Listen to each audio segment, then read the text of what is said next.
100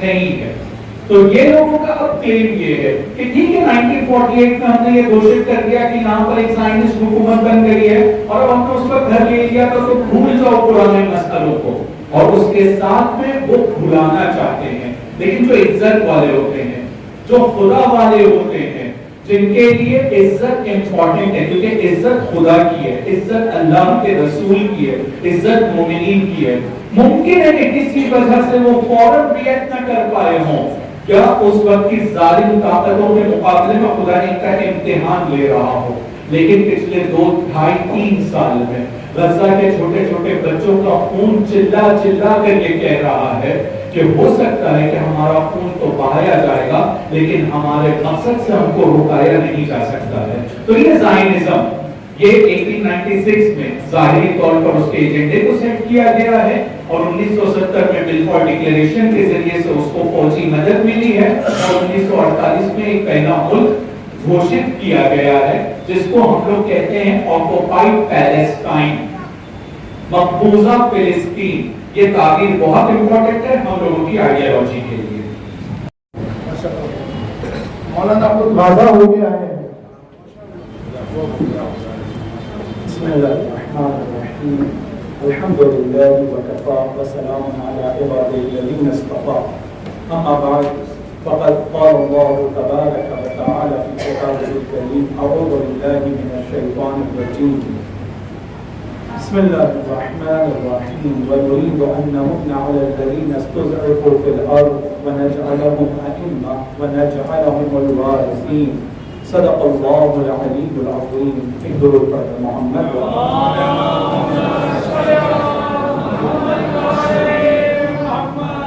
اس سے پہلے کہ میں اپنی طرف سے کچھ نکات آپ حاضرین کی خدمت میں پیش کروں, رائز پر اور اسٹیج پر موجود بزرگ ہستیوں کا استقبال کرتا ہوں اور اپنی طرف سے ان لوگوں کو السلام علیکم ورحمۃ اللہ وبرکاتہ اور آپ میں اپنے اس آخری نقطے سے کہ جس کی طرف مجھے یہ برنامہ نے اشارہ کیا ہے, ایک نقطہ یاد دلانا چاہتا ہوں جو سب سے پہلے خود کو یاد دلانا چاہتا ہوں اور ایک دو سوال کی صورت میں کچھ جوابات آپ کے خدمت میں پیش کر کے خاص طور پہ اپنے چھوٹے بھائی بہنوں کے لیے میں کچھ تیاری کر کے آیا ہوں وہ بیان کرنا چاہوں گا. 2011 میں مجھے مولانا شاہد پردھان صاحب کے ساتھ اس بات کی توفیق اور یہ موقع ملا تھا کہ میں غزہ جا سکا تھا. جب 2011 میں جب غزہ جانا ہوا تھا تو اسماعیل ہنیہ اس زمانے میں وہاں کے پرائم منسٹر تھے اور اس زمانے میں غزہ کی منتخب حکومت اصل میں حماس کے ہاتھ میں تھی. 2006 کے الیکشن اور وہ ایک پورا سینیریو اور پوری تاریخ ہے جو آپ لوگوں کی نظروں کے سامنے ہوگا, لیکن میں کچھ اہم نقطے کی طرف اس میں سے اشارہ کرنا چاہتا ہوں. جب 2011 میں اسماعیل ہنیہ شہید سے ملاقات ہوتی ہے اور وہاں پر ایک پروگرام کو آرگنائز کیا جاتا ہے تو آپ لوگوں کو سن کر تعجب ہوگا کہ ہم لوگ پرائم منسٹر کے آفس میں بیٹھے ہوئے تھے اور شاہد بھائی اس کے شاہد اور گواہ ہیں کہ وہاں پر اچانک لائٹ چلی جاتی ہے. جب لائٹ جاتی ہے تو ہم لوگ ایک دم تعجب سے پرائم منسٹر کے آفس میں لائٹ جانا یہ ایک انہونی سی بات ہے عام طور پر. ہم لوگوں نے چوک کر دریافت کی کیا وجہ ہے تو انہوں نے کہا کہ آلریڈی یہ جو لائٹ چل رہی تھی یہ الیکٹریسٹی کا جو سیٹ اپ ہے سٹی کا اس سے نہیں بلکہ جنریٹر کے ذریعے سے چل رہی تھی. اب اس کا بھی ہم لوگوں کے پاس جو تیل تھا وہ ختم ہو گیا ہے. پرائم منسٹر کے آفس کی یہ حالت تھی کہ ان کے یہاں جنریٹر کا تیل ختم ہو گیا تھا. لیکن کیا وجہ ہے کہ اس وقت سے لے کر آج تک کے اور اس سے پہلے بڑی ہستیاں جن میں شہید یاسین کا نام لینا میں بہت ضروری سمجھتا ہوں, رنتیسی صاحب کا نام لینا میں بہت ضروری سمجھتا ہوں کہ ایسی ہستیوں نے کس چیز کی بنیاد رکھی ہے اس کی طرف میں توجہ دلانا چاہتا ہوں. جب ان سے یہ پوچھا تو یہ تو نارمل ہے, ہم لوگوں کے یہاں اس طرح کی فیسلٹیز کا نہ ہونا ہماری قوم کی عادت ہو گئی ہے. یہ ہماری قوم فیسلٹیز کی بنیاد کے اوپر مزاحمت نہیں کر رہی ہے, یہ ان کی مقاومت, یہ ان کا ریزسٹنٹ اس لیے نہیں ہے کہ اگر ان کے پاس کچھ ہوگا مقابلہ کرنے کے لیے تو مقابلہ کرے گی. اس قوم نے ایک بات کو ٹھان لیا ہے, اس قوم نے ایک بات کو ٹھان لیا ہے کہ اگر کچھ نہ بھی ہو ہمارے پاس تو خدا نے یہ جو ہم کو جان اور یہ جو زندگی دیا ہے، اگر یہی ایک چیز ہمارے پاس باقی رہے گی تو ہماری آخری سانس تک کے بھی ہم کسی بھی طرح سے ظالم کے آگے سر نہیں جھکائیں گے۔ وہاں کے چھوٹے چھوٹے بچے اور وہاں کی خواتین کا ایک نعرہ تھا جو آج بھی وہ نعرہ دیتے ہیں۔ 7 اکتوبر کے بعد سے اب تک کے ہم لوگوں نے اپنی زندگی میں اپنی آنکھوں سے سب نے دیکھا ہے، اور ان کا نعرہ یہ تھا غزہ غزہ ارض العزہ، غزہ غزہ عزت کی سرزمین ہے۔ عزت کا مطلب ہی ہوتا ہے کہ کسی کے سامنے نہ جھکنے والی زمین۔ یہ جو نعرہ ہے یہ نعرہ تاریخ میں بڑی ہستیوں کا نعرہ ہے، عزت والا نعرہ، اور یہ نعرہ ہے ذلت کے مقابلے والا نعرہ۔ یہ وہ نعرہ ہے کہ جس نعرے کو دشمن نہیں سمجھ سکتے کہ اس نعرے کی خاصیت کیا ہے، اور ایک نعرہ جو لوگ دیتے ہیں وہ کتنے بڑے جذبے کے ہوتے ہیں۔ اگر ان کے چھوٹے بچوں کو مارا جاتا ہے تو ان کو اس کا دکھ نہیں ہوتا، ایک معمولی افسوس جو فطری تقاضا ہے وہ شاید اپنی جگہ ہے، لیکن اس بات پر خوشی محسوس ہوتی ہے کہ عزت کے راستے میں خدا نے اور ایک قربانی کو قبول کیا ہے۔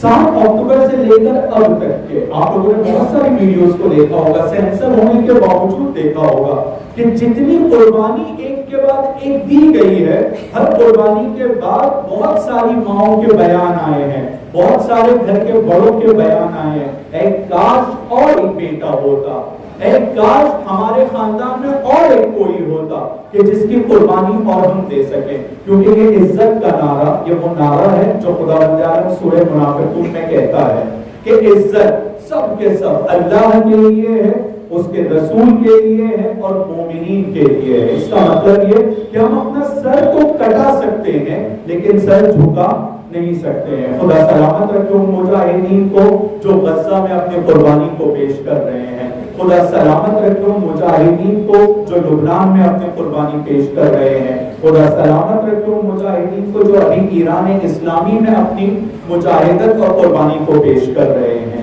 میں ابھی آپ کے سامنے حالات حاضرہ اور آج کے یوم القدس کی مناسبت سے جو پروگرام ہو رہا ہے اس کے اعتبار سے کچھ سوال اور اس کے جواب دینے کی کوشش کروں گا۔ ایک سوال جو ہم سب کے ذہن میں ہوگا اور خاص طور پہ میرے نوجوان بھائیوں اور بہنوں کے ذہن میں ہوگا کہ اگر یہ جنگ چلتی رہتی ہے، اس جنگ کے نتیجے میں ہم کہاں پہنچنا چاہتے ہیں؟ یہ جنگ اور یہ خاتمہ کب ہوگا؟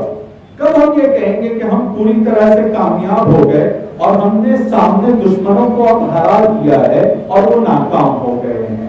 یہ کب ہونے والا ہے؟ یہ ایک اہم سوال ہے۔ عام طور پہ ہوتا یہ ہے کہ جب اسماعیل ہنیہ کو شہید کیا گیا تو عام طور پہ ہم لوگوں کے ذہن میں اس طرح کا ایک خیال آتا ہے جب ہماری بڑی ہستی کو مارا تو ان کی ایک بڑی ہستی کو مارنا چاہیے۔ ہمارے یہاں قاسم سلیمانی کی شہادت ہوئی تو یہ خیال آیا کہ بدلے میں اب کوئی، اور اب جو شہادت ہوئی ہے آیت اللہ کاملین کی شہادت، مقام معظم رہبری کی شہادت، کہ لوگ واقع مظلومانہ شہادت ہے۔ روزے کی حالت میں جس طرح سے ان کو ان کے گھر پر حملہ کر کے مارا گیا ہے، یہ سامنے والوں کی شجاعت نہیں، ان کی بزدلی کی علامت ہے۔ ان کا کوئی بڑا کارنامہ نہیں ہے، ان کی بربریت کی نشانی ہے جو وہ کھل کر پوری طرح سے آ گئے ہیں۔ تو اس کا بدلہ کیا ہوگا؟ کب آپ کہیں گے کہ کامیاب ہو رہے ہیں؟ تو اس کا میں آپ لوگوں کی خدمت میں جواب دینا چاہتا ہوں۔ مجھے پتا ہے کہ بہت سارے لوگوں کو بیان کرنا ہے اور آپ لوگوں کو ان سے انشاءاللہ فائدہ اٹھانا ہوگا، تو میں اپنی بات کو مختصر کروں گا۔ ایک بات کو ہم سب اپنے ذہن میں بٹھا لیں کہ جب لڑائی نظریوں کی ہوتی ہے، لڑائی مقدس ہدف کی ہوتی ہے، تو ان میں دشمن کے اشخاص بہت امپورٹنٹ نہیں ہوتے ہیں۔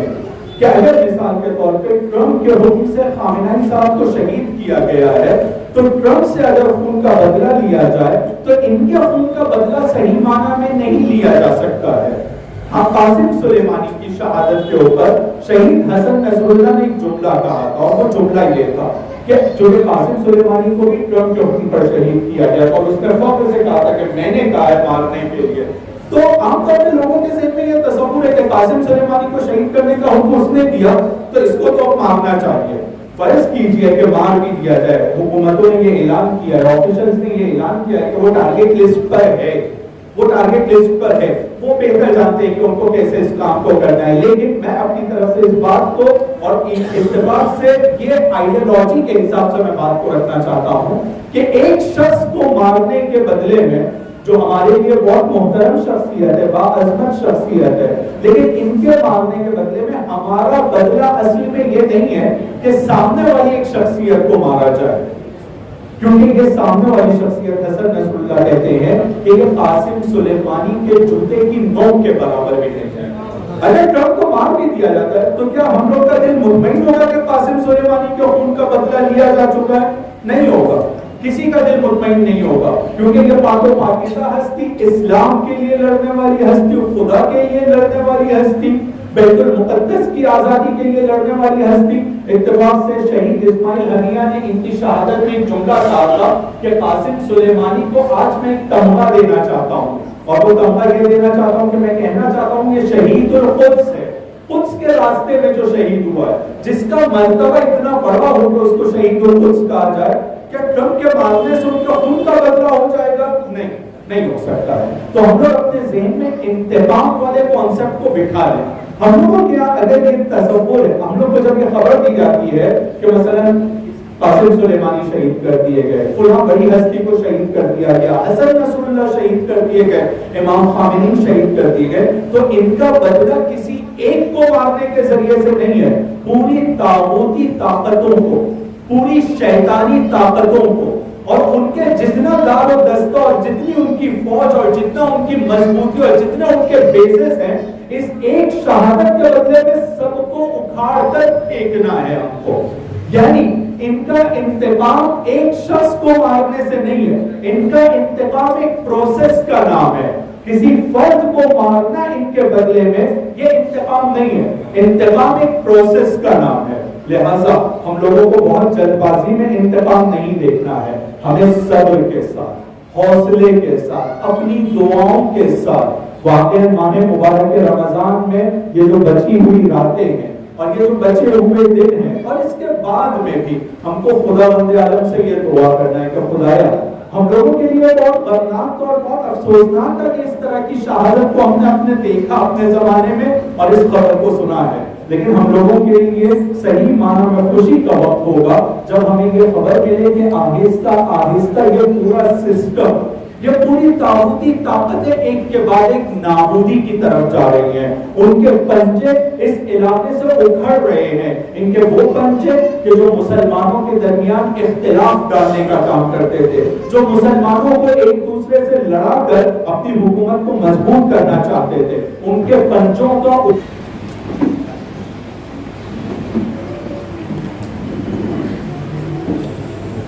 اللهم صل على رسوله الكريم. اما بعد فقد قال الله تعالى في القرآن المجيد: اعوذ بالله من الشيطان الرجيم. بسم الله الرحمن الرحيم. سبحان الذي اسرى بعبده ليلا من المسجد الحرام الى المسجد الاقصى الذي باركنا حوله لنريه من آياتنا. وقال عز وجل: وحرام على قرية أهلكناها أنهم إلينا لا يرجعون حتى إذا فتحت ياجوج وماجوج وهم من كل حدب ينسلون. صدق الله العظيم. قال النبي صلى الله عليه وسلم: من رأى منكم منكرا فليغير بيده فإن لم يستطع فبلسانه فإن لم يستطع فبقلبه وذلك أضعف الإيمان أو كما قال رسول الله صلى الله عليه وسلم.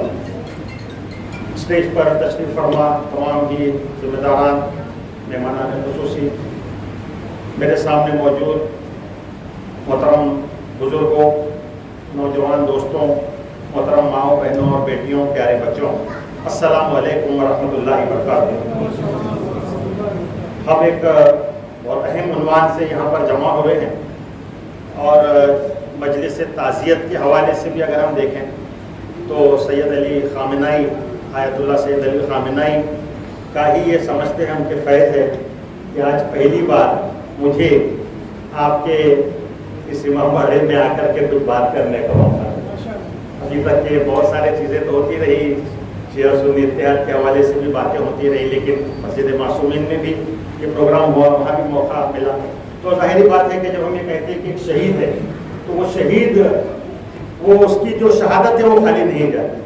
شہید کہتے ہیں کہ ایک بیج ہوتا ہے اور پھر اس بیج سے کتنے درخت کتنے دانے اور کتنے درخت اگیں گے اس کا آپ اندازہ نہیں کر سکتے. تو ہمارے لیے شہادت کا مطلب یہ ہے. اور میں وہ نوٹ کیا تھا بھی ماں نے آپ کے سامنے بات رکھی کہ جو لیڈرز ہوتے ہیں, جو قائد ہوتے ہیں, جن کا جو ویژن ہوتا ہے, آپ اندازہ کیجئے. وہ کلپ میں نے دیکھی تو میرے آنکھوں سے آنسو نکل گئے جس کا بھی ذکر کیا انہوں نے, کہ انہوں نے کہا کہ صاحب ہم بیت المقدس میں انشاءاللہ نماز با جماعت ادا کریں لیکن میں اس وقت تمہارے درمیان میں نہیں ہوں. تو آپ دیکھیے یہ ہے وہ ویژن, اور یہی وہ ویژن ہوتا ہے جو قوموں کو زندہ رکھتا ہے. آپ دیکھیے کہ جب ہم ذکر کرتے ہیں مسجد اقصی کا اور حماس کا تو ہمارے سامنے وہ بزرگ رہنما شیخ احمد یاسین اور وہ دوسرے سارے لوگ سامنے آتے ہیں. ابھی ایک پیشن گوئی ان کی بہت گردش کر رہی ہے. انہوں نے کہا تھا کہ انشاءاللہ اسرائیل 1927 تک ختم ہو جائے گا, اس کی جو طاقت ہے. آپ دیکھیے اللہ تعالیٰ لوگوں کو ایسا ایک ویژن دیتا ہے, تو ایسے ہی ویژن سے آراستہ وہ لوگ ہوتے ہیں جو قوموں کو بیدار کرتے ہیں. بیداری کا یہ جذبہ ہمارے اندر انہوں نے پیدا کیا. تو اس حوالے سے آج ہم جمع ہیں کہ آیت اللہ خمینی نے آیت اللہ خمینی نے یہ جو یوم القدس کا یہ کنسیپٹ پیش کیا, اور بہت سارے لوگ پہلے مزاحمت کرتے تھے, الگ الگ طرف سے پروٹیسٹ ہوتے, الگ الگ یہ ہوتے, تو کہا کہ نہیں ہم سب مل کر کے ایک ساتھ ہم پروٹیسٹ کریں گے اور مسجد اقصی کے لیے ہم سب مل کر کے اس بات کا احساس کریں گے جس بیداری کی طرف ابھی آپ کے سامنے اشارہ کیا گیا کہ یہ انبیاء کی سرزمین جہاں پر حضرت سلیمان اور داؤد علیہ السلام نے حکومتیں کی, جس کے بارے میں قرآن بار بار بارک نہ ہو لہو کہتا ہے, وہ سرزمین جہاں اہل شام کا بگاڑ کہا کہ امت کا بگاڑ ہے, وہ سرزمین جو جہاد کی سرزمین کہلائی, وہ سرزمین جس کے بارے میں اللہ کے رسول صلی اللہ علیہ وسلم نے فرمایا کہ میرے امت کا ایک گروہ ہمیشہ اللہ کے راستے میں جہاد کرتا رہے گا اور ان کے اوپر کوئی غالب نہیں ہو سکے گا. ایک گروہ ہوگا دوسرا کھڑا ہوگا, ایک کے بعد دوسرا. آپ دیکھیے اس طرح کی یہ ہماری ایک شاندار تاریخ, اس کی روایت کو زندہ رکھنا یہ ہے اصل چیز. اور پھر یہی بات ہے کہ یہ جو معرکہ ہے حق اور باطل کا یہ جاری ہے. یہ آدم سے اور ابلیس سے اس کا آغاز ہوا تھا, اور پھر اس کے بعد آپ دیکھیں تو مختلف ادوار میں, چاہے وہ موسیٰ اور فرعون کی کشمکش ہو یا ابراہیم اور نمرود کی کشمکش ہو, یا علامہ نے کہا کہ ستیزہ کار رہا ہے ازل سے تائم روز چراغ مصطفی سے شرار بولے بھی. یہ معرکہ جاری ہے. ایک طرف حزب اللہ ہے اور ایک طرف حزب الشیطان ہے, ان کے درمیان میں معرکہ جاری ہے. اگر آپ حزب اللہ میں نہیں ہیں تو اس کا مطلب آپ حزب الشیطان میں ہیں. مفسرین نے بڑی اچھی بات انہوں نے کہا کہ حزب کا مطلب جماعت نہیں ہے, حزب کا مطلب آرگنائزیشنز نہیں ہے, حزب کا مطلب ایسا لشکر جو میدان جنگ میں ہے, برسرے پیکار ہے, فائٹنگ چالو ہے, ایسا گروہ وہ ہے. تو یہ یروشلم جس کو یہ پرانا شہر 6500 سال اس کہتے ہیں کہ اس کی تاریخ ہے, اور پھر اس کے بعد یہاں پر مختلف دور میں مختلف لوگ یہاں پر آتے رہے. اور آپ جانتے ہیں کہ پھر 1898 میں جب یہ لوگ یہاں پر ڈاکٹر تھیوڈور ہرس یہ جب یہاں پر آیا, founder of World Zionist Organization, تو اس نے کہا کہ ہمارا مسیحا تبھی آئے گا جب یہودی یروشلم میں آباد ہوں. اور پھر انہوں نے اس کے لیے کام کیا. آپ جانتے ہیں 1917 میں بالفور ڈکلیریشن کیا گیا, 1926 اور اسی دوران میں آس پاس سلطان عبدالحمید کو کچھ اماؤنٹ دی گئی, 20 ملین پاؤنڈز ان کو دیے گئے, اور انہوں نے یہ بات اس وقت کہی تھی, تاریخی جملہ کہا تھا کہ جب تک میں زندہ ہوں یہ نہیں ہو سکتا کہ فلسطین کی سرزمین کا 1 انچ بھی یہود کے حوالے کیا جائے, میں تمہاری ساری دولت پر تھوکتا ہوں. لیکن یہ سازشیں جاری رہی, کچھ اپنوں کی کچھ پیغام کی. علامہ نے کہا تھا نا, چاک کرتی سر کے نادانے خلافت کی گواہ, ساتھ کی اپنوں کی دیکھ اوروں کی عیاری بھی دیکھ. تو یہ جو عیاری اور مکاری تھی 12 وہ جاری رہی, اور پھر 1948 کے راؤنڈ اباؤٹ آتے آتے, اور پھر 1966 میں جب عرب یہ جنگ ہار گئے, اس کے بعد دھیرے دھیرے دھیرے یہ معاملہ اس طرح ہوتا گیا کہ ایسا محسوس ہوا کہ مسلمان پیچھے ہٹ رہے ہیں. اور یہ پورے جو سازشیں یہود کی تھی, یہ ایسا محسوس ہوا کہ یہ سازشیں ان کی کامیاب ہوتی چلی جا رہی ہیں. یہ یہودی جنہوں نے دنیا کو سیکولرزم کا پاٹ پڑھایا, یہ جو ہم فرقہ واریت کی بات کرتے ہیں, اس وقت سب سے بدترین فرقہ واریت آپ جانتے ہیں کیا ہے؟ سب سے بدترین فرقہ واریت میں نیشنز کا تصور ہے.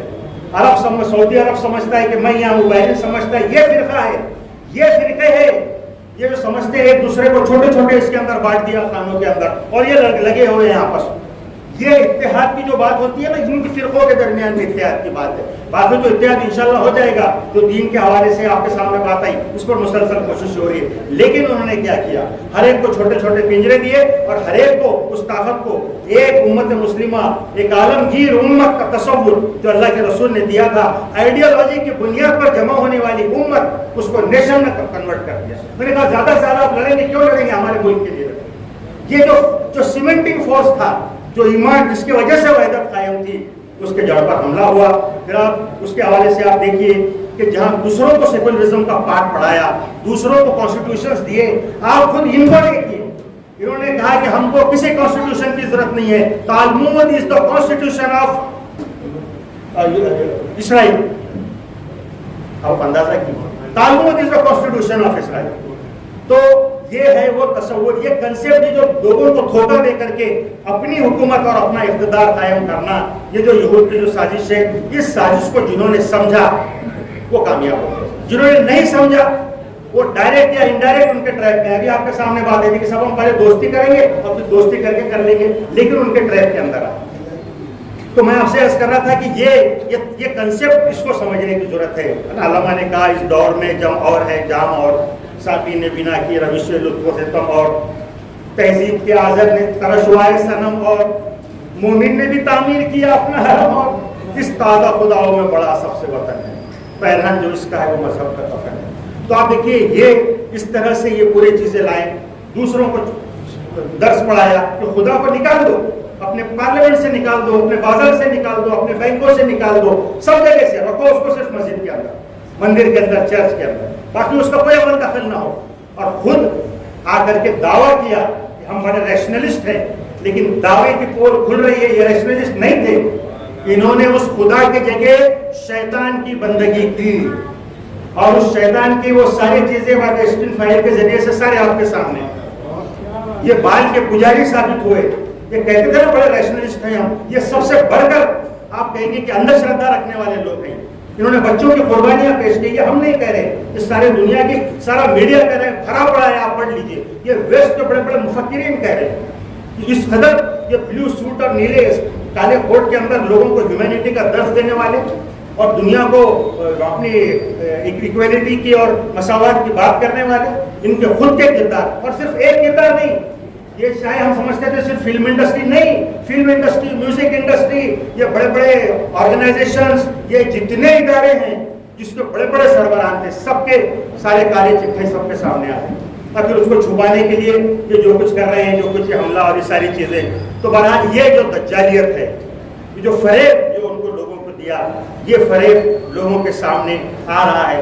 باہر ان کا اپنا منصوبہ ہے کہ صاحب وہ مسایہ واپس آئے گا اور اس کو لانے کے لیے ہم کو کرنا ہے. اس طرح کی وہ چیزیں باضابطہ کر رہے ہیں. خود ٹرمپ نے جو تو یہ بات کہی ہے کہ ہم جو ہے ابھی یہ کوئی وار, یہ وار ریلیجیس وار ہے, ہم کو اپنے مسیح کو لانا ہے. آن ریکارڈ اسٹیٹمنٹ سے تھا, اور اب ابھی ہم اسی میں لگے ہوئے کہ صاحب یہ کیا ہے, کچھ ایران کی اور اس کی جنگ ہے, اور ادھر کیا ہے, کیا ہو رہا ہے. یہ آپ کے سامنے تاریخ ہے, پچھلے 40-50 سال میں 35 سے 40 لاکھ مسلمانوں کو کاٹ دیا ہے. مسلمانوں کے شاندار شہر وہ بغداد, آپ دیکھ لیجیے کتنا خوبصورت شہر, لیبنان کا معاملہ دیکھیے, لیبیا دیکھیے, عراق دیکھیے, شام دیکھیے, فلسطین دیکھیے, سارے چیزیں آپ کے سامنے ایک کے بعد ایک ختم ہوتے رہی. لیکن ہم نے ہر بار اس کو دوسرے ادروائز لیا, اور پھر اس کا یہ ہے, اس کا جو رزلٹ ہے وہ رزلٹ آپ کے سامنے ہے کہ ہر جگہ پر مسلمانوں کو ٹیررسٹ کے طور پر ڈکلیئر کیا. ٹیررسٹ کون ہے؟ داڑھی ٹوپی, یہ ٹیررسٹ ہے. دنیا دیکھ رہی ہے اب کہ اصل ٹیررسٹ کون ہے, لوگوں کے سامنے آ رہی ہے سب چیزیں. اور جو اللہ کے رسول نے کہا تھا نا کہ ایک وقت آئے گا جو اگر وہ یہودی کسی پتھر کے پیچھے چھپا ہوگا تو پتھر پکار کے کہے گا کہ میرے پیچھے سے یہودی چھپائے مارو. اتنی نفرت جو انہوں نے مسلمانوں کے خلاف پھیلائی تھی, الحمدللہ یہ شہادتوں کے نتیجے میں, غزہ کی شہادتوں کے نتیجے میں اور یہ مزاحمت کے نتیجے میں لوگ سمجھ رہے ہیں امریکہ کے اندر اسرائیل کے جھنڈے جلائے جا رہے ہیں. اور اس وقت میں آپ کو بتاؤں کہ ایران کے ساتھ تقریباً تمام مہذب دنیا کھڑی, تقریباً تمام, یہ ایک دو کو چھوڑ دیجیے, امریکہ وغیرہ ہو, کسی نے ہمت نہیں کہنے کا کہ جرمنی کو فون کرو, لندن والوں کو فون کرو, فرانس والوں کو فون کرو. یہ ہے وہ حق اور باطل کا معرکہ. جب اس میں صحیح طریقے سے جب کھڑے ہوتے ہیں, تب جا کر کے اللہ کی مدد آتی ہے. تو یہ تحریک اور اس تحریک کو ان کے ساتھ اٹیچ ہونا اور اس کو سمجھنا یہ ہم سمجھتے ہیں کہ بہت ضروری ہے. آیت اللہ خمینی نے یوم القدس کے بارے میں کہا تھا کہ یہ صرف فلسطینیوں کا دن نہیں منا رہے ہم، بلکہ ظالم کے مقابلے میں مظلوموں کی حمایت کا دن ہے. آپ اندازہ کیجیے. اور انہوں نے یہ بھی کہا تھا کہ اگر مسلمان متحد ہو جائیں تو غاصب اسرائیل چند دن میں یہ ختم ہو جائے. سوال آپ کے متحد ہونے کا ہے، تب جا کر کے آپ کو ملے گی. اور اس کے بعد آپ دیکھیے غزہ میں جو کچھ ہوا اور وہاں پر ہر ایک کے چہرے سامنے آئے، ہر ایک کے رویے سامنے آئے. خالد مشعل نے کہا تھا کہ غزہ نے دنیا کو بے نقاب کر دیا ہے. یہاں حق کے ساتھ کھڑے ہونے والے سامنے آ گئے ہیں اور منافقین کے چہروں کو بھی لوگوں نے پہچان لیا ہے. یہ غزہ کی سرزمین ہے جو آیا کریں گی منافقین کو اور مومنین کو فرق کرے گی ان دونوں کے درمیان میں. یہ جس کو ویژن دے اللہ، ورنہ معاملہ تو یہ ہوگا کہ دجال جب آئے گا بھی اس کے پیشانی پہ کافر لکھا ہوا ہوگا، لیکن اس کو مومن نہیں پہچان سکیں گے، کافر تو دوسرے لوگ نہیں پہچان. اللہ تعالیٰ ہم کو وہ ویژن دے، وہ نظر دے. یہ ہم سمجھتے ہیں کہ ہماری ایک اہم ضرورت ہے. اپنی بات کو سمیٹتے ہوئے اللہ کے رسول صلی اللہ علیہ وسلم نے جو پیشن گوئیاں کی اس میں یہ بات بھی شامل ہے کہ آپ نے فرمایا تھا کہ تم دیکھو گے کہ ان عربوں کو جن کو پاؤں میں پہننے کے لیے جوتیاں نہیں ہیں، یہ اونچی اونچی عمارتیں بنانے میں ایک دوسرے کے ساتھ مقابلہ آرائی کر رہے ہیں. وہ دور بھی ہم نے اپنے آنکھوں سے دیکھا. وَيْلٌ لِلْعَرَبِ اس طرح کی بات بھی ہے. یہ کیوں ہے؟ یہ اس لیے ہے کہ آپ رویہ کون سا اختیار کرتے ہیں. یہاں پر پیدائش کی بنا پر کچھ نہیں ہے. آپ کا ایٹیٹیوڈ، آپ کی سوچ، آپ کی فکر وہ طے کرے گی. چاہے وہ کتنے ہی انی فضلتکم علی العالمین والی قوم ہونے دیجیے، جو اپنے راستے سے ہٹے گی تو جوتے پڑے گی. آپ دیکھیے دنیا کے سامنے یہ سارے لوگوں نے اس کو پیش کیا وہ آئیڈیالوجی کو. شاہ ولی اللہ سے لے کر کے آپ دیکھیے علامہ اقبال، سید ابوالعلا مودودی، سید قطب، یہ شیخ احمد یاسین میں نے آپ کے سامنے ذکر کیا، اور یہ آیت اللہ خمینی، کتنے لوگ ہیں جنہوں نے اس دین کو پیش کیا، دین کی اس آئیڈیالوجی کو، اس انقلابی فکر کو لوگوں کے سامنے پیش کیا، احیاء دین کے تصور کو پیش کیا. قبول نہیں کیا لوگوں نے. جو دعوت ان کی جہاں پر قبول نہیں ہوئی تو لوگ یہ کہتے ہیں واللہ عالم کہ جب معاملہ آئے گا عذاب کا، جب چھٹنی ہوگی تو یہ لوگ بازو ہٹائے جائیں گے جنہوں نے ان کی دعوت کو انکار کیا. یہ مجتہدین، یہاں آئموں اور مجتہدین مسلسل آتے رہے ہیں اور مسلسل اپنی دعوت کو پیش کرتے رہے ہیں. جب ان کی دعوت کے ساتھ میں مذاق کیا جائے گا اس کا انجام تو بھگتنا پڑے گا. اس کا انجام مسلمانوں پر بھی عذاب کی شکل میں آ سکتا ہے، جس بھی شکل میں بہرحال آئے. تو اس کیفیت کے ساتھ میں محترم حضرات ہم اپنے آپ کو تیار کرنا چاہتے ہیں. قرآن نے ہم کو ویژن دیا اور بتا دیا کہ کون کدھر ہے اور تم کو کدھر رہنا ہے.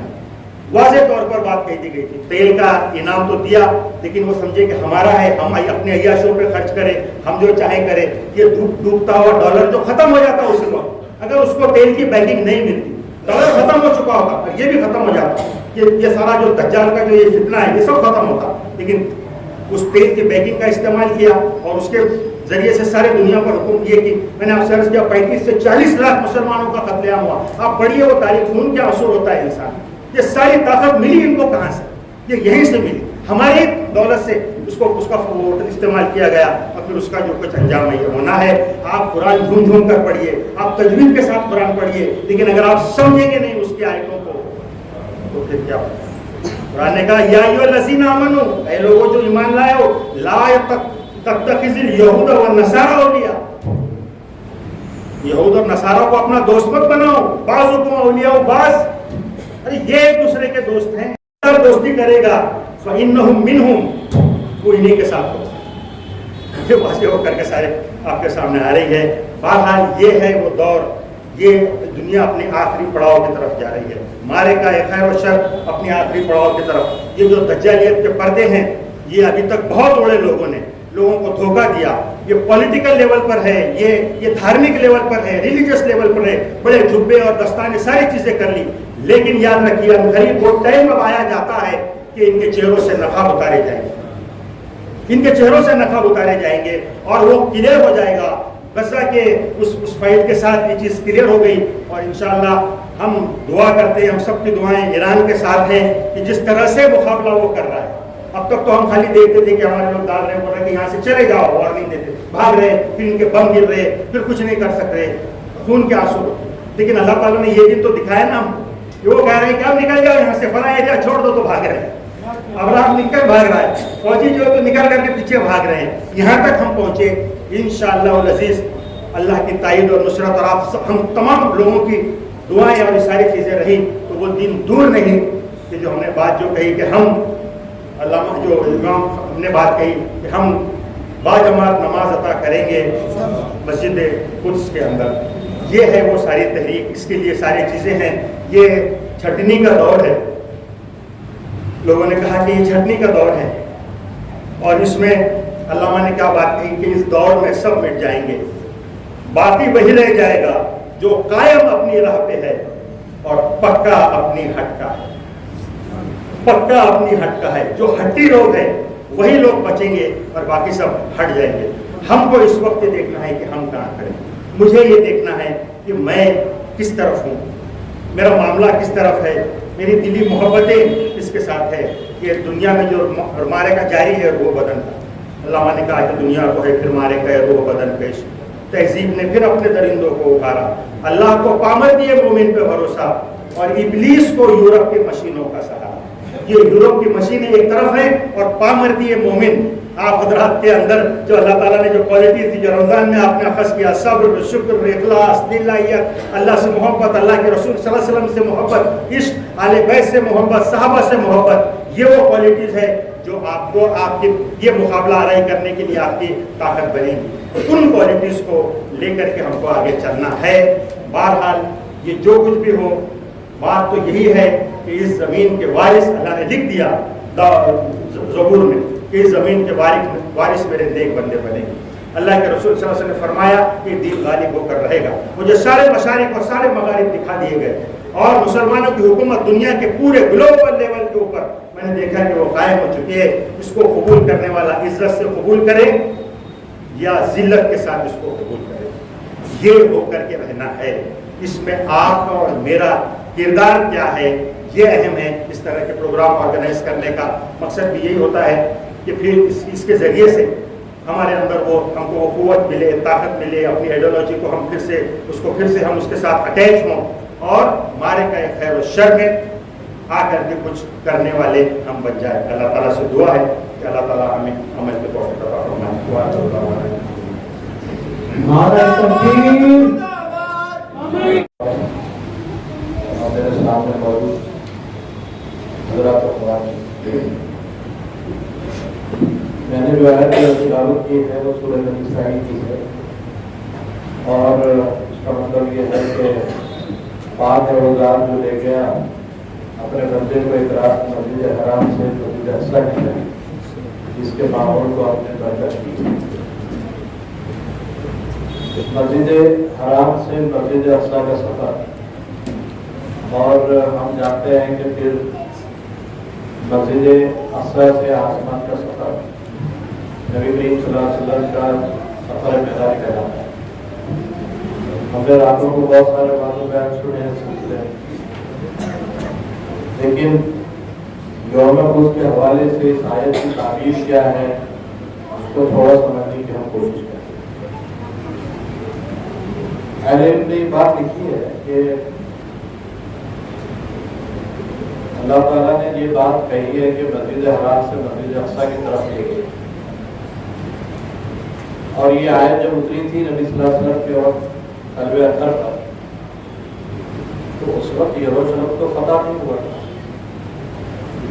اور نہ وہاں کوئی مسجد اقصی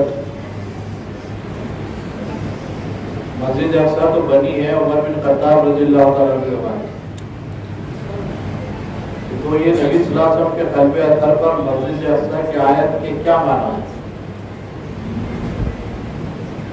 اہل علم نے اس کو تفصیل سے اس کا جواب دیا ہے، وہی میں اپنی بات کو تمہید کے طور پر رکھنا چاہتا ہوں۔ اہل علم نے، کیونکہ وہاں کوئی مسجد پہلے سے نہیں تھی، اس کے معنی مسجد حرام سے دور کی ایک مسجد جہاں پہ نبی صلی اللہ علیہ وسلم کو لے گیا، اور مسجد اقصی کی فزیکل اپیرینس جو ہے عمر بن خطاب کے زمانے میں، تو یہ آیت کا مفہوم جو اہل علم بتلاتے ہیں کہ مسجد جو آج کے معنی میں جس کو ہم مسجد سمجھتے ہیں وہ معنی نہیں ہے، بلکہ اس پورے بیت المقدس کے علاقے کو مسجد اقصی کہا ہے۔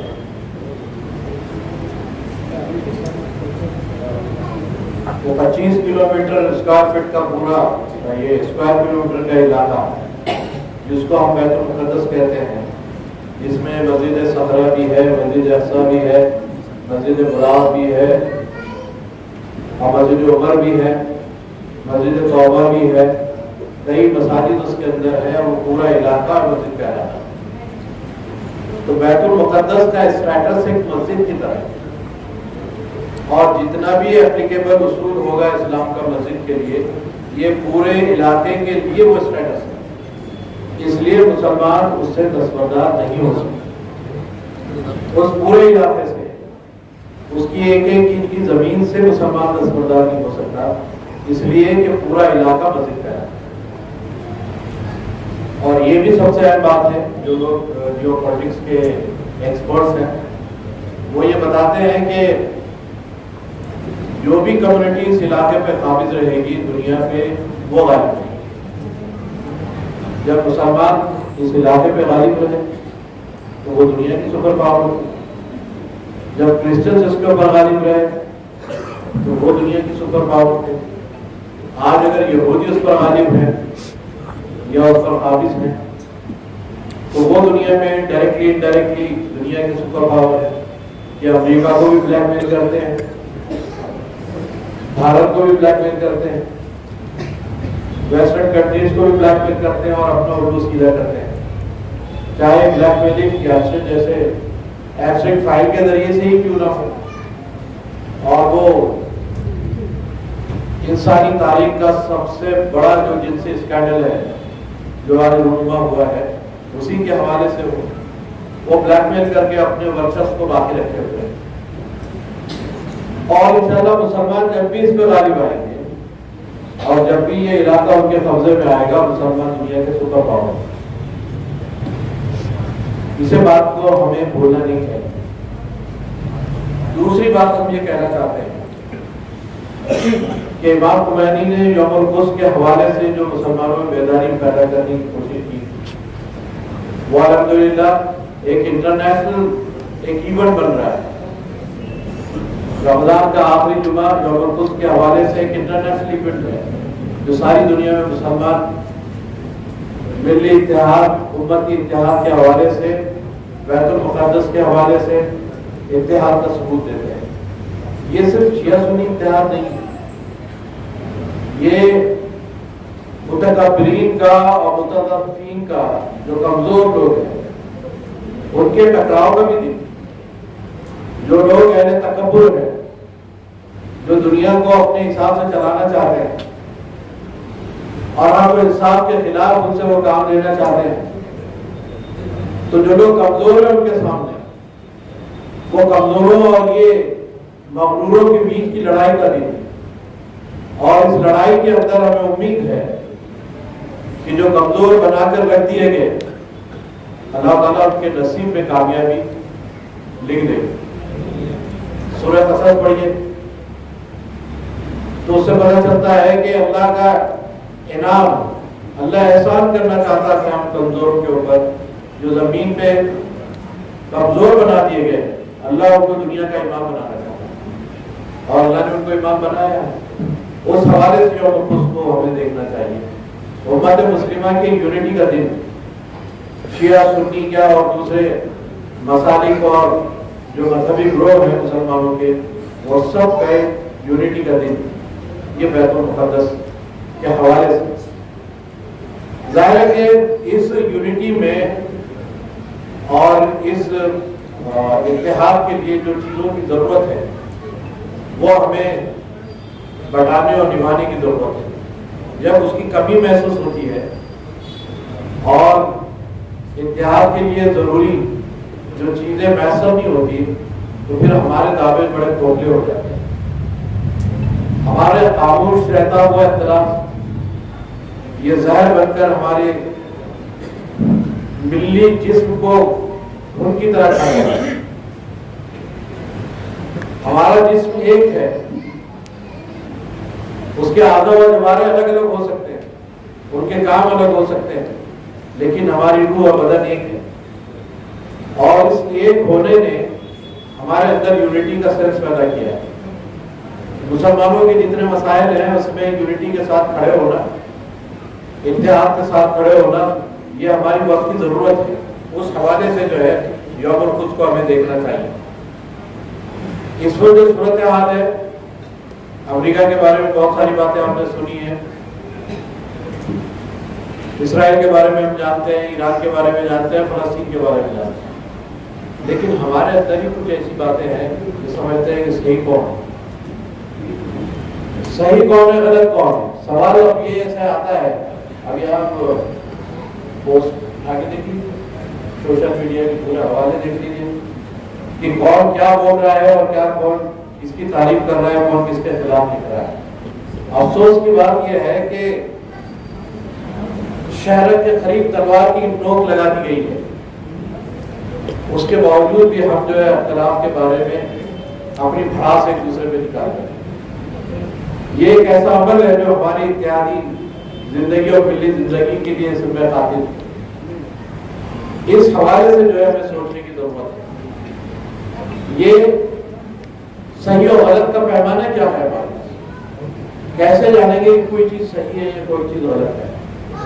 یا تو قرآن حدیث کا آدمی کو اتنا علم ہو کہ ہر کردار کو آیتوں میں رکھ کر ہم ڈھالیں دیکھیں اور اس کردار کو ناپیں، ان آیتوں کے مطابق جو ہوگا اس کو فیصلہ کریں کہ یہ مسلمان ہے، یہ کافر ہے، یہ منافق ہے، یہ جو مشرک ہے. آپ کو سمجھنے کے لیے قرآن کا اتنا علم ضروری ہے اور ایک ایک فرد کو اس کے اندر رکھ کر ناپنے کی صلاحیت ہمیں ہونی چاہیے. تبھی تو ہم نہ سمجھ سکیں گے کہ صحیح کون ہے اور غلط کون ہے. لیکن اگر کسی کو اتنا علم نہیں ہے تو کیا کر لیں گے؟ ہمیں سے بہت سارے ایسے لوگ ہیں جو قرآن بھی صحیح نہیں پڑھ سکتے. جو لوگ قرآن صحیح نہیں پڑھ سکتے وہ ان آیاتوں کے اندر کسی کو رکھ کر کیسے ناپ تول لیں؟ تو دوسرا پیمانہ ہمارے اسلاف نے دیا ہے اور دوسرا پیمانہ بہت آسان ہے. کسی کو صحیح و غلط جانتے ہیں مانتے ہیں. وہ یہ ہے کہ وہ کہتے ہیں کہ باطل کا تیر جو بڑھا ہوتا ہے، باطل جو تیر جس طرف چلاتا ہے، باطل کا تیر باہرب جو ہوتا ہے اس کے کنارے پہ جو کھڑا ہوتا ہے وہ حق. کبھی بھی باطل حق کی کسی بھی سچویشن کو قبول نہیں کرتا ہے، حق کے کسی بھی پرسنٹیج کو قبول نہیں کرتا ہے. وہ اس کو ٹارگیٹ کرے گا.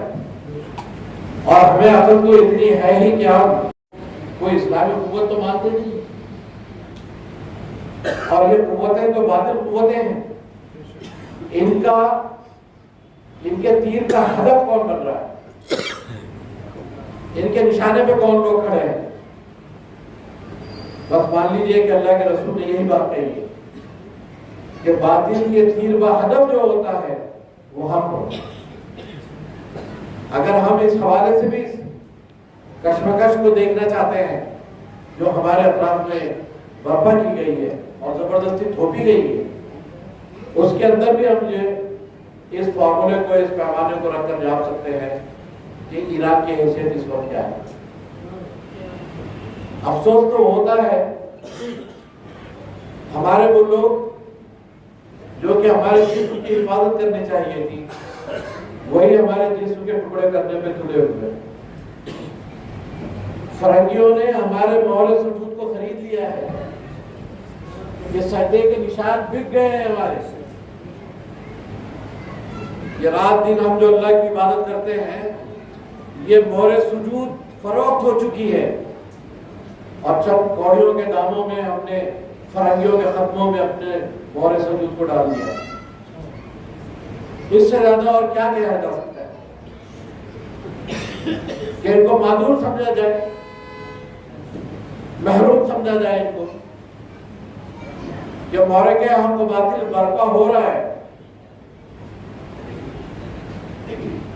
اور ہم دیکھ رہے ہیں کہ احادیث کے اندر مرحمت المرحمہ کی کئی ادوار گزر رہے ہیں. 1990 سے عراق پر اٹیک جو ہوا ہے اور حجاز مقدس میں جو کرسچنز کی آمد ہوئی ہے، وہاں سے اگر آپ دیکھیں گے تو ایک جنگ شروع ہو چکی ہے. عراق کو مارا گیا، شام کو مارا گیا، صومالیہ کو مارا گیا، سوڈان کو مارا گیا، لیبیا کو مارا گیا، افغانستان کو مارا گیا. ہمیں ہوش نہیں آ رہا. اب ایران کو مارا جا رہا ہے. تو کیا آپ سمجھتے ہیں کہ معاملہ ختم ہو جائے؟ ایران کے بعد کیا ترکی کا نمبر نہیں لگے گا؟ اور ترکی کے بعد پاکستان کا نمبر نہیں ہے؟ یہ گلے پڑ پڑ کے ملنے کا جو ڈرامہ ہے یہ کس لیے کیا جا رہا ہے؟ سچویشن میں سمجھنے کی کوشش کیجیے. اب یہ چیزیں ہمارے ہاتھ میں ہیں. یہ چیزیں جب پھسلنی شروع ہو جائے گی، ہاتھ سے نکلنی شروع ہو جائے گی، اس وقت پچھتانے سے کوئی فائدہ نہیں. وقت کے رہتے ہوئے حالات کو سمجھیے، اس روح کو سمجھیے. یہ وارننگ بیلز ہے، یہ وارننگ بیلز ہے. جھوٹ پہ جھوٹ کہا جاتا ہے. عراق کو کیوں مارا گیا؟ ٹونی بلیئر نے معافی مانگی ہے نا، فلور پہ معافی مانگی ہے ٹونی بلیئر نے. کہا کہ سی آئی نے غلط اطلاع دی تھی. کوئی ویپن آف ماس ڈسٹرکشن نہیں تھا، لیکن عراق کی ہیٹ سے بجانی نہیں. 13-14 حصوں میں تقسیم کر دیا گیا عراق کو. اس کی جو ہے نیشنل آئیڈینٹی ختم کر دیا گیا. آج عراق آپ نیشنل انٹرنیشنل میپ میں ڈھونڈ نہیں سکتے ہیں کہ کہاں ہے عراق. اور اس کا پیٹرول پی پی کر جو مسڈے ہوئے ہیں یہاں پر، روٹی کے بدلے میں تیل پی پی کر بھارت کی 200 کمپنیاں جو ہے دنیا کے مالدار ترین کمپنیوں میں شمار ہونے لگی. سستا تیل بیچ بیچ. اور یہ وسائل کا تو سب ایکسپلائٹیشن ہے. عراق کو پیٹا گیا تیل کے لیے، افغانستان کو پیٹا گیا معدنیات کے لیے، نیچرل گیس کے لیے، تانبے کی جو ہے معدنیات کے لیے. وینیزولا کو پیٹا گیا ہے، کہا گیا کہ ڈرگ پیڈلرز ہیں، یہ ڈرگز کی سمگلنگ کرتے ہیں. لیکن ڈرگز پیچھے چلا گیا اور پیٹرول سامنے آ گیا. اور ہمارے ملک کے ایک بڑے آدمی کو وہاں کا جو ہے کانٹریکٹ مل گیا.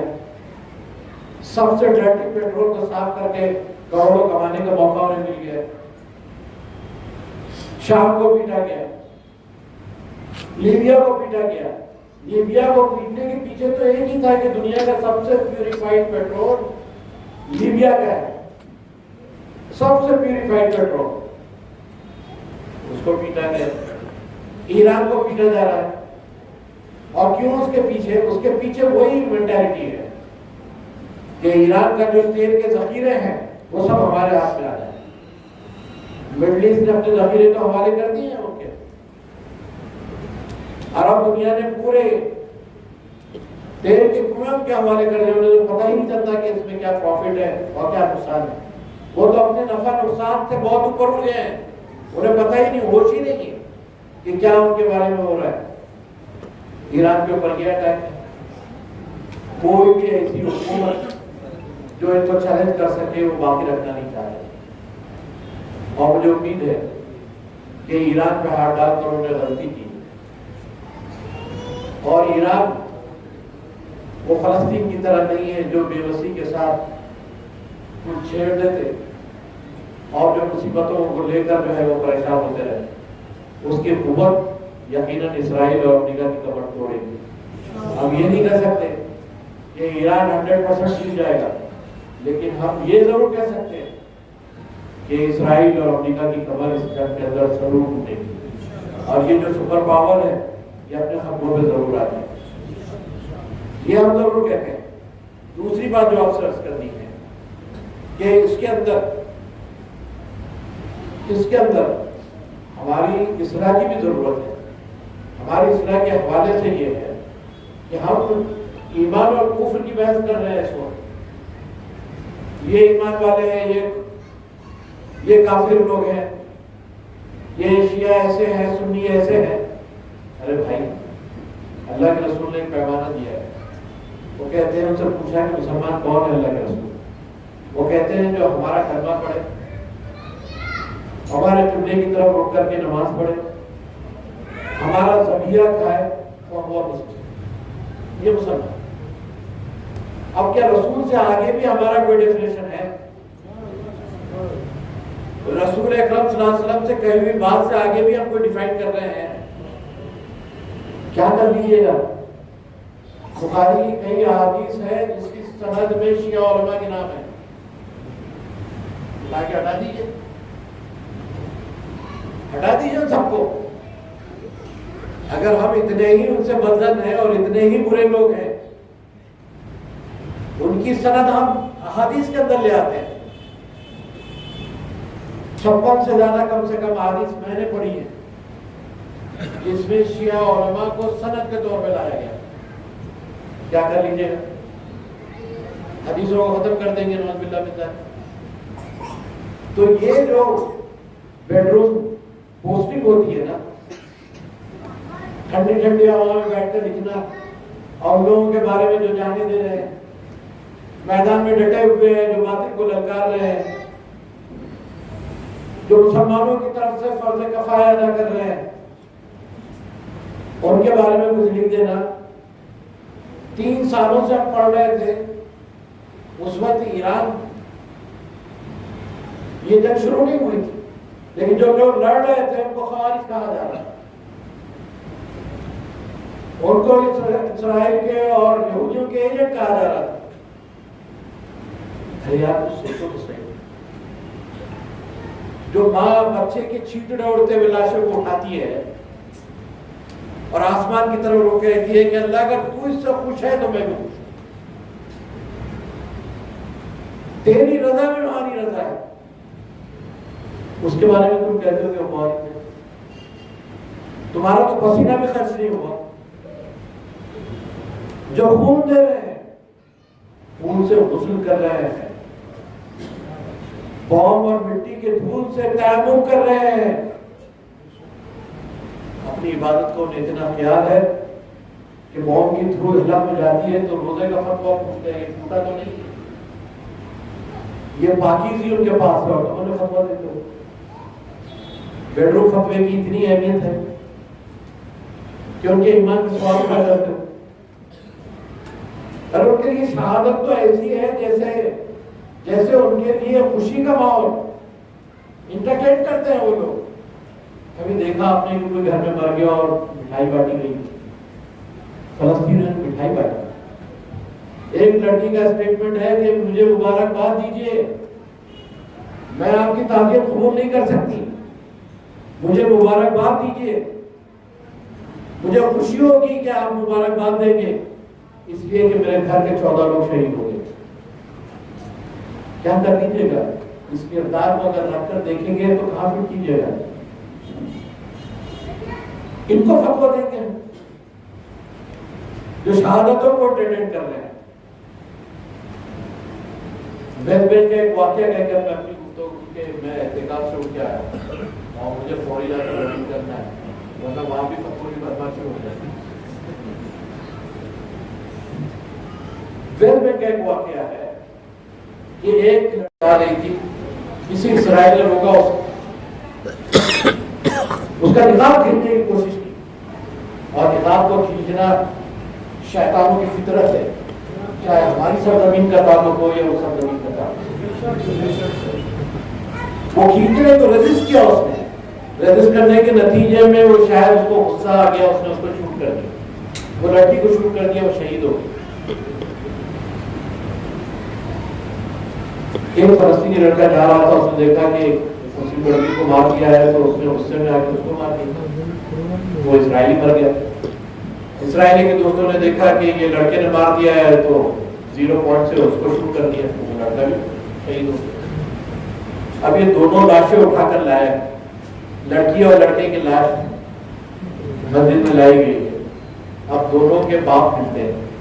اب یہ مکالمے کو دیکھیے آپ، جس سے زندگی کی حالات کا کچھ لطف کیجیے گا، اور جو زندگی اور موت کا جو فلسفہ ہے جو اہل ایمان کے پاس ہے وہ دنیا کے پاس نہیں ہے، اس کو ذرا اس سے ذرا سمجھنے کی کوشش کریں۔ لڑکے کا باپ لڑکی کے باپ کے پاس آتا ہے، کہتا ہے کہ اگر تم میری ایک بات سنو اور مان لو تو بہتر ہے۔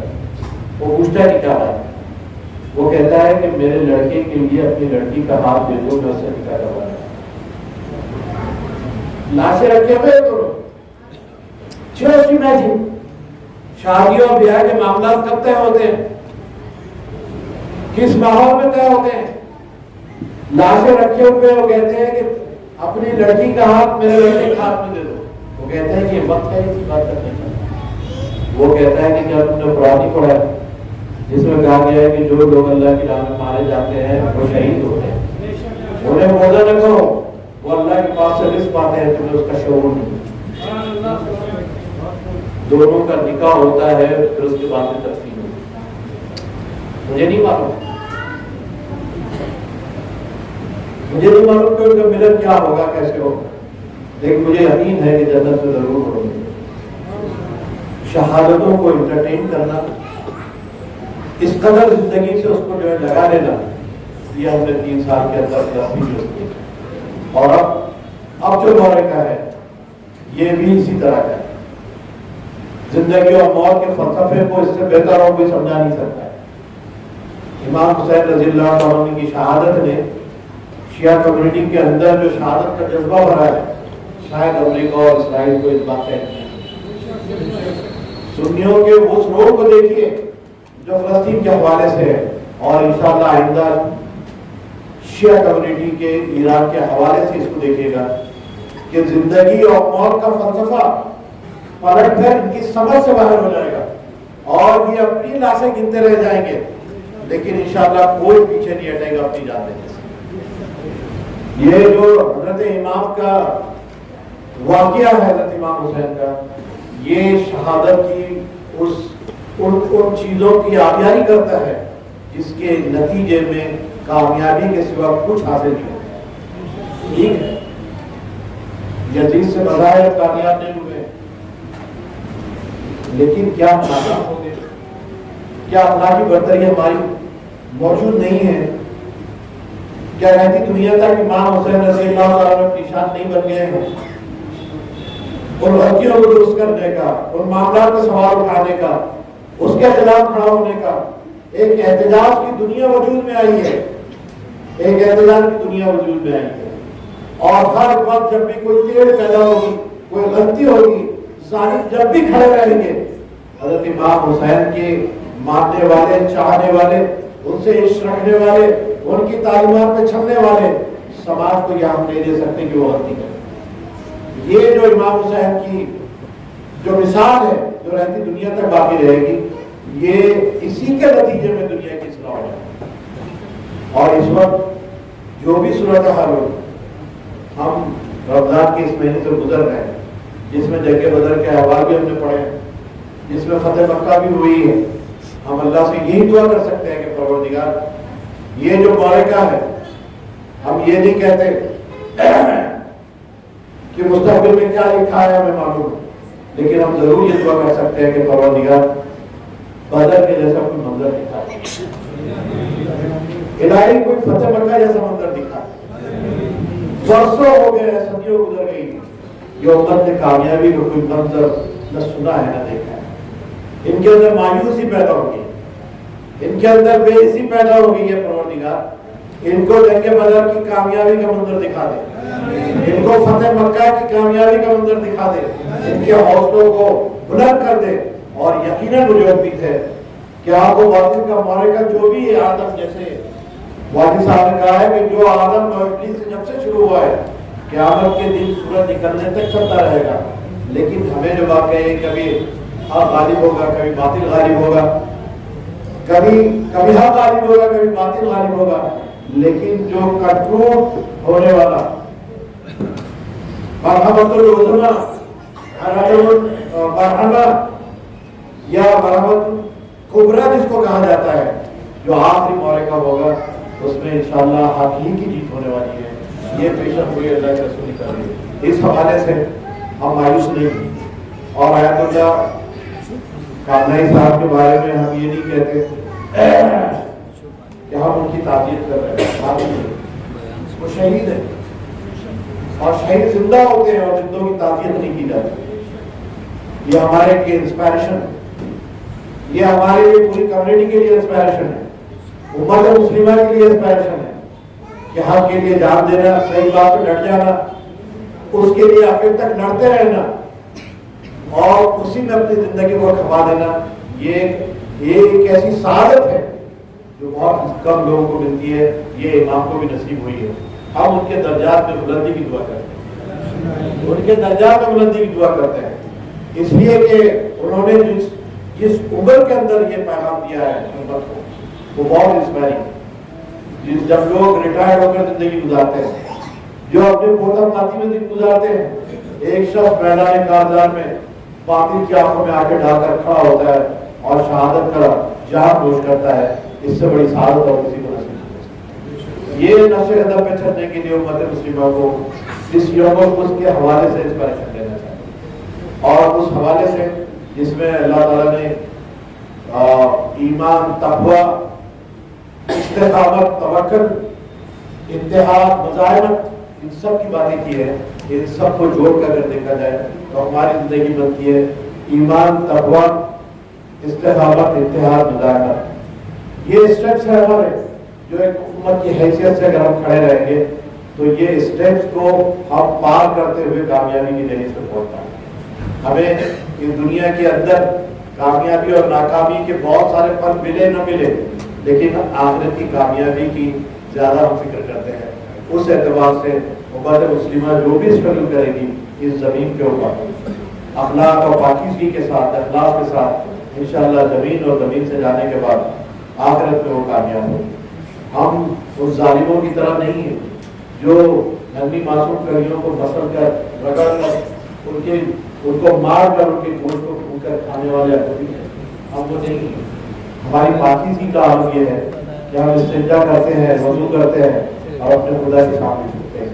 اس پاکیزگی کے ساتھ اگر یہ اخلاق کی گارنٹی اگر ہماری ہو جائے تو پھر دنیا کی کوئی طاقت ہمیں روک نہیں سکتی کامیاب. تو اس ظالموں کے مقابلے میں یہ باخلاق کمیونٹی کا جو روڈ ہے وہ بہرحال ہمیں طے کرتے رہنا چاہیے اور اس روڈ کے نتیجے میں کامیابی نصیب ہو. آخر میں صرف علامہ اقبال کے شعر پہ گفتگو ختم کروں گا, اس لیے کہ بہت سارے معاملات کو سوچتے کہ کیا ہو, لیکن مجھے امید ہے کہ جو بھی ہوگا بہتر ہوگا اور اللہ تعالیٰ صحیح فیصلہ کرے گا. کہ کچھ بات ہے کہ ہستی مٹی نہیں ہماری, صدیوں رہا ہے دشمن دور زبان ہمارا, توحید کی امانت سینوں میں ہے ہمارے, آسا نہیں مٹانا نام و نشان ہمارا, باطل سے دبنے والے ہیں آسا نہیں ہم, سو بار کر چکا ہے کوئی امتحان ہمارا. واقع گورنر سنتی جو پروگرامس ہوتے ہیں یوم القدس کے حوالے سے, اس کے اندر پینل ڈسکشنز نہیں ہوتے ہیں, اسپیچز ہوتی ہے. یہ سنت سے ہٹ کے پہلی بار یہ کام کرنے کی کوشش کر رہے ہیں. اس کی بڑی وجہ یہ ہے کہ بہت ساری چیزیں جو کنیکشن ہمارا پیلسٹائن سے ہے, ہمارا جو پیلسٹائن سے کنیکشن ہے وہ ایموشنل کنیکشن ہے. ضروری ہے کہ ہمارے جوانان ایک انٹلیکچوئل کنیکشن کریٹ کریں پیلسٹائن کے حوالے سے, کہ پیلسٹائن کے ایشو کو سمجھیں, دشمن کو سمجھیں. جس سے جو ہم جوانوں سے ملتے ہیں, بات کرتے ہیں, پورے زندگی میں یہ بھی توفیق نہیں ہوگی کہ کم از کم ایک کتاب اٹھا کے فلسطین کے حوالے سے پڑھ لیں. اتنا بڑا اگر مسلم امت کا ایک مسئلہ ہے تو ہم نے کتنی کتابیں پڑھی ہے, کیا ہم جانتے ہیں. جیسے دشمن شناسی کی بات ہو رہی ہے, دشمن کو ہم کتنا جانتے ہیں, زائنزم کو کتنا جانتے ہیں, اور مسلم امہ کے جو مشکلات ہے اس کو ہم کتنا جانتے ہیں. تو یہ پینل ڈسکشن سے ہم یہ کوشش کریں گے کہ انٹلیکچوئل کنیکشن کریٹ ہو پیلسٹائن کے ساتھ میں, کہ ہم سمجھیں کہ پیلسٹائن کا مسئلہ کیا ہے, کتنے سال سے ہے, کب سے ہے. اوٹومن امپائر کا اگر سقوط ہو گیا تو یہ کتنی بڑی طاقت تھی فلسطین کے لیے, اس پہ جانے سے کتنا نقصان ہوا. ہمارے آج کا جو جوان ہے یہ ساری چیزوں سے واقف نہیں جانتا ہے. ضروری ہے کہ ہم اپنی تاریخ سے بھی کنیکشن رکھیں, تاریخ کو سمجھیں, اسلامی تاریخ کو سمجھیں کہ کیا کیا ہوا ہے, کیا کیا نہیں. اگر ہم کو آگے کی تاریخ تفصیل کرنا ہے تو ہمیں ضروری ہے کہ ہم آج جو ہمارے ساتھ میں ہوا ہے وہ سمجھیں اور اس کو ہم دور کرنے کی کوشش کریں. اور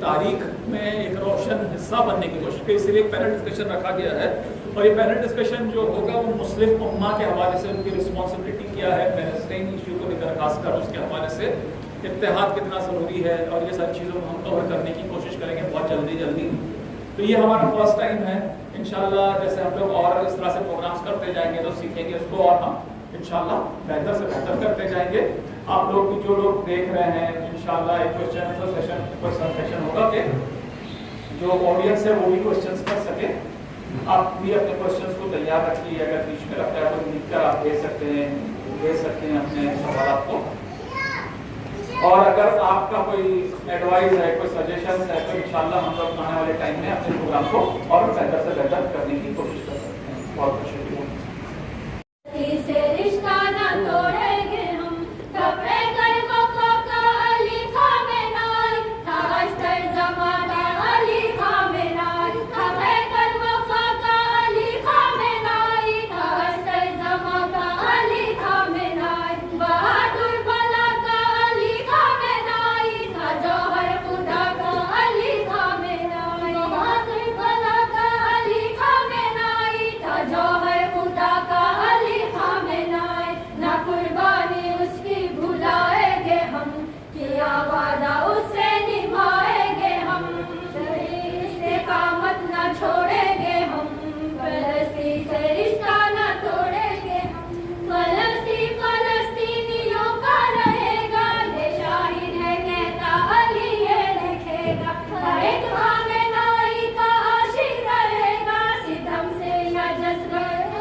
خامنائی کی اس اعتبار سا رہبر کہاں سے پاؤ گے. ہزاروں دلوں پہ حکومت ہے خامنائی کی, اس اعتبار سا رہبر کہاں سے پاؤ گے. ہزاروں باطل اور یہودی لائے ہیں مگر, ہزاروں باطل اور یہودی ہے تم نے مگر, ایک سید علی خامنائی سا رہبر کہاں سے پاؤ گے. شہید کی جماعت ہے وہ کون سی حیات ہے, شہید کی جماعت ہے وہ کون سی حیات ہے, شہید کی جماعت ہے وہ کون سی حیات ہے, جو خون رگوں میں بہتا ہے وہ خامنائی کہتا ہے, جو خون رگوں میں بہتا ہے وہ خامنائی کہتا ہے, جو خون رگوں میں سب مل کے بولیے. وہ خامنائی کہتا ہے, جو خون رگوں میں بہتا ہے وہ خامنائی. اپنا قدم نئی ایک تاریخ ہوگی رقم, ہمیں ہے شہیدوں کے خون کی قسم, ستم کی یہ زنجیر موڑیں گے ہم, لہو ظالموں کا نہ چھوڑیں گے ہم, رہے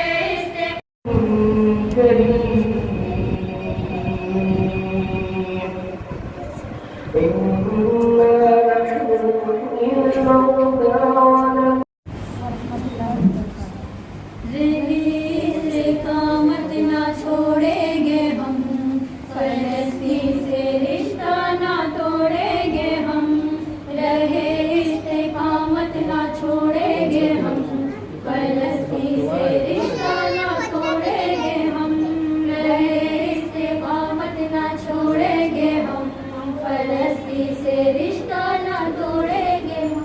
ضعیفوں میں جرت جگا کر گئے, وہ باطل کو اتنا ڈرا کر گئے, علی کا